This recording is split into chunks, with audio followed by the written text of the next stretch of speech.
कद्दू के पत्ता का स्वादिष्ट पकोड़े की रेसिपी आज बनाने वाली हूँ। बड़े सिंपल और इजी तरीके से बना के आज सबके साथ शेयर करने वाली हूँ।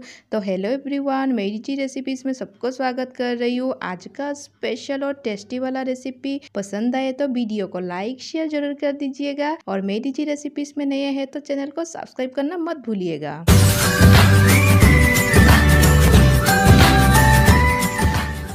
कद्दू के पत्ता का स्वादिष्ट और टेस्टी वाला पकोड़े बनाने के लिए मसूर दाल ले लेंगे और मसूर दाल से आज पकोड़े बनाने वाले हैं। और इस तरीके से कद्दू के पकोड़ा एक बार बना के ज़रूर ट्राई कीजिएगा। बहुत ही स्वादिष्ट और टेस्टी वाला रेसिपी है और कम टाइम में आप बना के झटपट रेडी कर सकते हो। पकोड़े बनाने के लिए दाल को 10 से 15 मिनट के लिए भिगो के रखना है। उसके बाद प्याज को बारीकी से कूट के रेडी कर लेंगे। प्याज को काट के रेडी करने के बाद लहसुन को भी बारीकी से कूट लेंगे। लहसुन को कूट के रेडी करने के बाद अदरक को भी कूट के रेडी कर लेंगे। अदरक को रेडी करने के बाद मिर्चा को भी रेडी कर लेते हैं और सारे मसाले को रेडी करने के बाद आगे का प्रोसेस शुरू करेंगे। बड़े सिंपल और इजी तरीके से आज का स्पेशल और टेस्टी वाला रेसिपी बना के दिखाई हूँ। उम्मीद करती हूँ पहली बारी रेसिपी को परफेक्ट बना पाओगे और रेसिपी को पहली बारी परफेक्ट बनाने के लिए वीडियो में बने रहिएगा, बिल्कुल भी स्किप मत कीजिएगा। कद्दू के पत्ता को हम रेडी कर लेते हैं। उसके लिए कद्दू के कोमल वाला पत्ता को पानी में इस तरीके से भिगो के क्लीन कर लेंगे।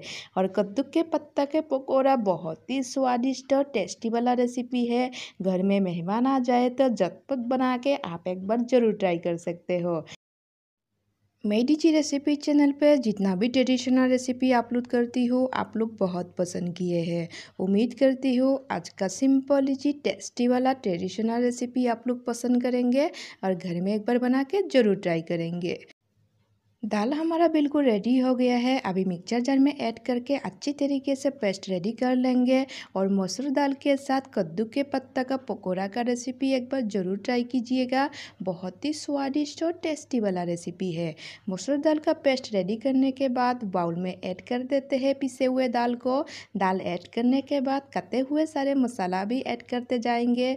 सबसे पहले मिर्चा ऐड कर दिए, कटे हुए प्याज ऐड कर देंगे, लहसुन और अदरक को भी ऐड कर देंगे।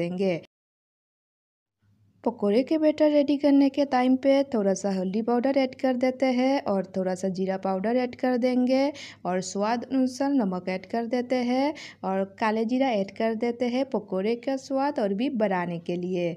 और सारे मसाले को ऐड करने के बाद अच्छी तरीके से मिक्स करते हुए पकोड़े के लिए बैटर को रेडी कर लेंगे। बड़े सिंपल और इजी तरीके से बना के दिखाई हूँ और रेसिपी को पहली बारी परफेक्ट बनाने के लिए वीडियो में बने रहिएगा, बिल्कुल भी स्किप मत कीजिए।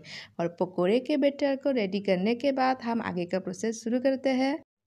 पकोड़े के लिए बनाए हुए बैटर को कद्दू के पत्ता में इस तरीके से सेट करने के बाद बाज कर देंगे पत्ता को। ऊपर से और एक बार लगा देना है बैटर को। इस तरीके से पकोड़े छानने के लिए हम कद्दू के पत्ता को रेडी कर लिए हैं।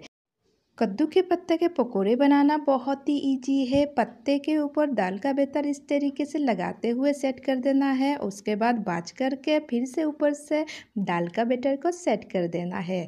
पकोड़े बनाने के लिए सारे कद्दू के पत्ता को हमने सेट करके रेडी कर लिए। स्वादिष्ट और टेस्टी वाला कद्दू के पत्ता का पकोड़े बनाने के लिए कद्दू के पत्ता को रेडी करने के बाद हम तेल में छान लेते हैं। तेल गरम करके रखे थे, एक एक करके ऐड करके हमें अच्छी तरीके से छान लेना है।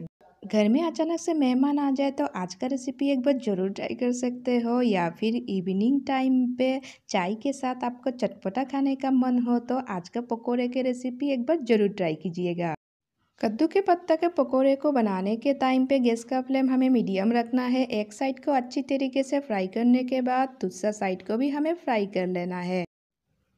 आज का स्वादिष्ट और टेस्टी वाला कद्दू के पत्ता का पकोड़ा रेसिपी पसंद आए तो वीडियो को लाइक शेयर जरूर कर दीजिएगा और मेरी जी रेसिपी चैनल पे नए हैं तो चैनल को सब्सक्राइब करना मत भूलिएगा। पकोड़ा हमारा बिल्कुल परफेक्ट रेडी हो गया है। अभी सर्व कर लेते हैं। इस तरीके से पकोड़े का रेसिपी ट्राई करके ज़रूर देखिएगा। बहुत ही स्वादिष्ट और टेस्टी वाला रेसिपी है। तो बहुत जल्द मिलेंगे और एक नया रेसिपी के साथ। तब तक के लिए bye and thank you for watching मेरी जी रेसिपी चैनल।